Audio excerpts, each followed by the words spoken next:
2024-ի նոյեմբերի 20-ից հակակոռուպցիոն կոմիտեի նախագահի պաշտոնը թափուր էր մնացել։ Կոմիտեի նոր նախագահ ընտրելու համար ձևավորվել էր մրցութային խորհուրդ, հայտարարվել մրցույթ։ 5 թեկնածուներից 3-ը հաղթարել էին միավորների շեմը։ Առավելագույն միավոր ստացած թեկնածուները ներկայացվել էին կառավարության քննարկմանը։ Քննարկման արդյունքում նախագծով առաջարկում է հակակոռուպցիոն կոմիտեի նախագահ նշանակել Արթուր Արտուշի Նահապետյանին։ Վարչապետն ասաց, որ զրուցել է մրցույթի մասնակիցների հետ եւ որոշել է հակակոռուպցիոն կոմիտեի նախագահի պաշտոնում առաջադրել Արթուր Նահապետյանին։ Փաշինյանը նաեւ նշեց, որ նույն կարծիքն է հայտնել նաեւ խորհուրդը։ Պարոն Նահապետյանը թե բարեփոխության միավորով, թե ընդհանուր միավորների հանրագումարով առավելագույն թվերն է հավաքել։ Իմ թեկնածությունը առաջադրել եւ հաստատել ինձ համար մեծ պատիվ է եւ պատասխանատվություն։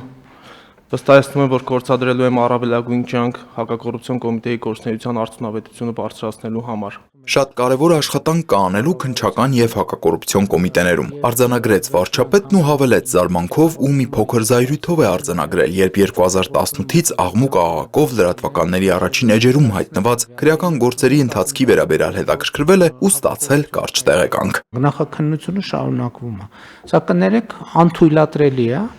որովհետեւ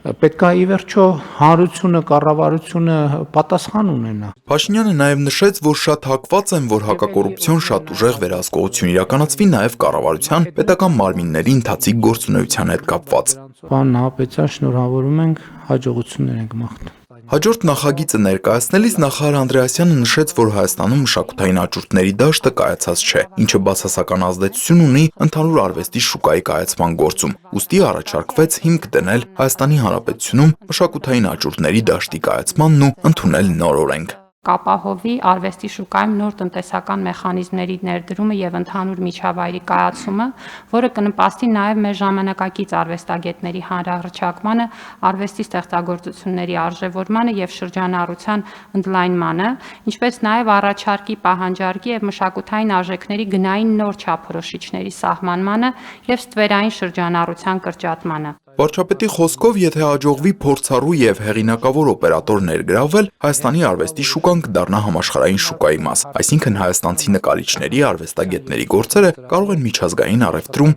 ավելի մեծ ներկայություն ունենալ։ Սա շատ կարևոր համակարգ է իրոք, եւ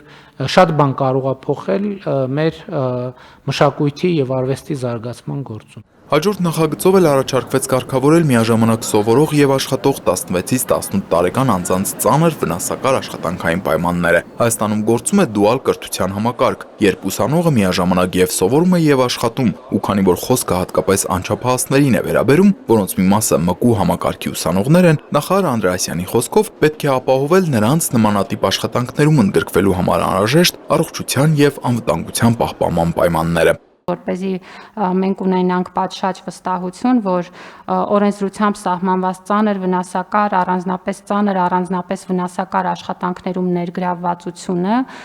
ընթանում է համարժեք 16-ից 18 տարեկան անձանց համար ընդունելի պայմաններին եւ նաեւ նկարագրվում են ուրեմն այս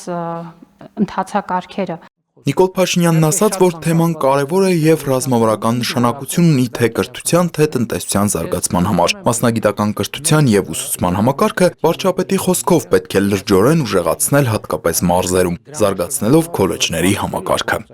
Եվ պետք է որոշել են ուղղությունները, որոնք մեր կարծիքով մարզում ունեն երկարաժամկետ հեռանկար։ Վարչապետն անդրադառնալով համընդհանուր հայտարարագրման համակարգին նշեց, որ դրանով մի քանի խնդիր է լուծվում։ Ուժեղացվելու են թվային հարթակները, ստեղծվելու են պետություն-քաղաքացի հարաբերություններ, կրթական նոր ենթակառուցվածքներ։ Բայց էլի պայմանավորվել ենք, եթե հանկարծ կլինի դեպք, որ սահմանված ժամկետից մարդը համընդհանուր հայտարարագիր չի լրացնի նույնականացման քարտի համար դիմաց լինելու եւ մեր պատճառով ստացած չլինելու բերումով իր համար ոչ մի նեգատիվ հետևանք, ոչ սոցիալական կրեդիտների մասով, ոչ էլ հայտարարագրի